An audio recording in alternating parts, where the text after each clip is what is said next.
There's a lot of people out there that think damage per minute is an important value. And don't get me wrong, it is. A Leopard 1 versus an AMX 30B, obviously the 30B is going to do worse in most situations because the Leopard 1 is just kind of better. But it's not just the DPM that makes the Leopard better, it's the accuracy, it's the mobility, it's the fact that it has gear oil and special mechanics going for it, all paired together with the DPM. But what if we take a vehicle that actually has great advantages in sacrifice for its damage per minute? How about the Kron? This vehicle on paper has incredible levels of DPM. 2,650, that sounds great. But in reality, that's not true. Because it's only Shell 3 that is giving you that solid 2600 DPM. If you shoot Shell 2 or Shell 1, your reload gets worse and worse, meaning that actually your effective DPM is quite bad. If we take a look at what that effective DPM looks like, well, dumping a full clip and reloading is about 2,142 damage per minute. Basically the same as it was when the vehicle was released all the way back in day one. The only change that Wargaming really has done is they've made it so that if you shoot it on single shot, Shell 3, which means you have 3 shells loaded in the clip, you shoot once, reload it, shoot once, reload it. That's how you're going to have 2,650 effective DPM. But that's not the most effective way to use the Kron. The most effective way to use this tank is to say, oh look, there's a tier 10 vehicle in front of me. Clap, clap, clap, minus 1,230 health. That is the most effective way to use the Kron. And it will allow you to absolutely delete enemy hit points. This replay you're going to see here is going to absolutely prove why damage per minute is basically meaningless in the grand scheme of things. This battle you're going to watch is a 4-minute game. That means there were still 3 minutes left at the end of this game where I could have farmed an additional XYZ amount of damage. I could have done so much damage in this game, so much more than the already so much damage I did if there were more hit points on the enemy team. So what does the Kron have going for it? Well, it has this. 530, 580, okay, 1,041. 1,400 damage, there you go. That's 1,400 damage. I made my video yesterday talking about how autoloaders are just unfair.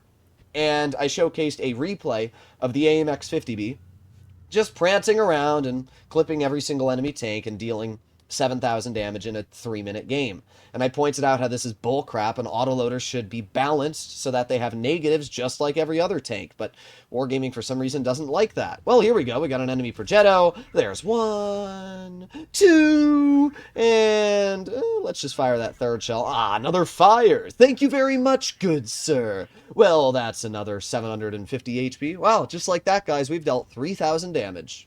Yeah, you heard that right. 3,000 damage in 2 clips. I mean, that's already more than 99% of players get in any game. And it shows just how meaningless damage per minute is in reality. Running rammer versus calibrated shells is not going to make a difference in your gameplay when you can deal this much damage in such a short amount of time. Here we go, we got an enemy 100, there's 1, there's 2, and 3. Yep, there you go. As I said, I have an effective damage per minute of 2,100 right now.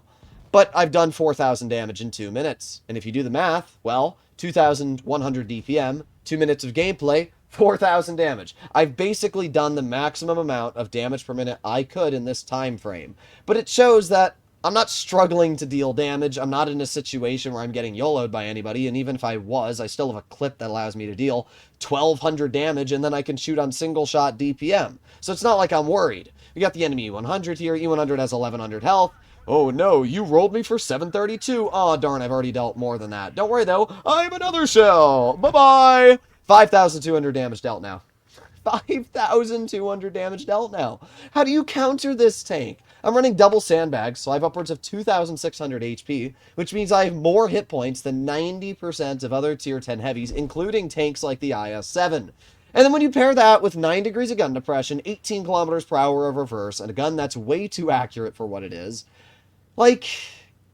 it's just crazy. And once again, we can see here that I'm not relying on that DPM. Sure, the DPM's low, but I just drive to position, and by the time I get there, I already have 3 shells loaded. So far, my damage per minute has not once hindered my gameplay at all. Well, we got a 57 heavy, activate reticle Cali, 419, and a 478. There you go. 6,100 damage dealt now. I just have no words. I have no words. Don't worry, though. We got some more tanks. Well, let's aim it on the Progetto. I'm going to aim it on his rear. Bonk. 574. And yeah, screw it. 377. Okay, we dealt 7,000 damage now, guys. The game hasn't even been 4 minutes. We're almost reaching the 4-minute mark now. We have 3 minutes left on the clock. I've only bled 600 health. Imagine how much damage I could have dealt in this game if the battle had still 4,000, 5,000 hit points left. Just imagine.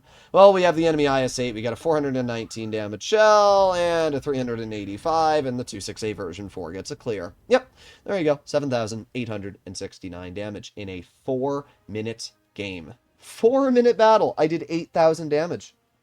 I mean, just do the math. It means I averaged about 2,000 DPM the entire battle. And that's, coincidentally, the effective damage per minute of a Kron. I've said this argument many times in the past, and it's very basic. It says that if you have 2,000 DPM and a battle can last 7 minutes, technically you have the ability to deal 14,000 damage. Judging that 14,000 damage has never ever been dealt in Blitz, it proves that DPM, while important, is not the most important value about your tank. And this is such a good example here. Name another vehicle, apart from maybe another autoloader, that could have done what I did in this game. You can't. Sure, an AMX 50B would have done a lot of damage here. Probably, maybe even more, because it's faster, it has more DPM. But the point being, I didn't struggle here. This game is more damage than probably 90% of people watching the video have done ever. And the point I'm trying to make is that if you're the kind of player that's sitting in your garage thinking, I must run rammer, I must run vents on every single vehicle that I'm using, why? Why are you telling yourself this lie? Why are you telling yourself this lie when players like myself can average over 4,000 damage in tier 10 using calibrated shells only? At the end of the day, unless you are performing at the top level of players in Blitz, running rammer is just meaningless. And focusing on trivial values like, oh, my tank has 100 more DPM than that tank, it just doesn't mean anything in the reality, right? Another great example is the MBTB. This is a tier 9 American heavy. And once again, it's a vehicle that when I made my review, a lot of people were like, oh, but its DPM's low, 1869. It's one of the lowest DPM values for a heavy tank in tier 9. But yet my average damage in the vehicle for the 3 games is over 4,000, and that's not mentioning my main account where I've played over 20 games, and I'm still going 3,500 in it. At the end of the day, it's not the DPM that affects how much damage you can deal. It is the flexibility and maneuverability of your tank. If you're in a tank that has 8,000 DPM, but you go the speed of a mouse, and you have 0 armor, and your camo values are bad, guess what? The DPM might be good, but you're going to get farmed and absolutely demolished. And it's such a good example, because vehicles like the AMX 50B have a lot of DPM. They have a lot of capabilities. And certain games, you can get insane battles out with them. But then there's other games in the AMX 50B where you're stuck on Dead Rail Hill and the entire enemy team has hull down vehicles and you're dead. You make one poke, 183, boom, minus 1,300. Where you could drive a Kron with less DPM, worse mobility, and never have to worry about being penned. And even though your DPM might be lower, because you're in the front line constantly holding and getting bounces, you can then deal more damage in return. The point I'm trying to make in today's video is don't let damage per minute completely dictate how you play Blitz. Focus on the tank, focus on its capabilities, and realize that maybe the tank might not have the highest DPM because it has incredible levels here, here, and here. But you can let me know your personal feelings, comments, and opinions down below. But I can tell you that even vehicles like the Kron, which when dumping the clip have very poor levels of DPM, I am averaging 4,300 damage in for over 8 games. So unless you're averaging 4,300 damage in higher DPM vehicles, I don't want to hear it. Either way, hopefully you enjoyed the video. I'll see you in the next one. Bye-bye.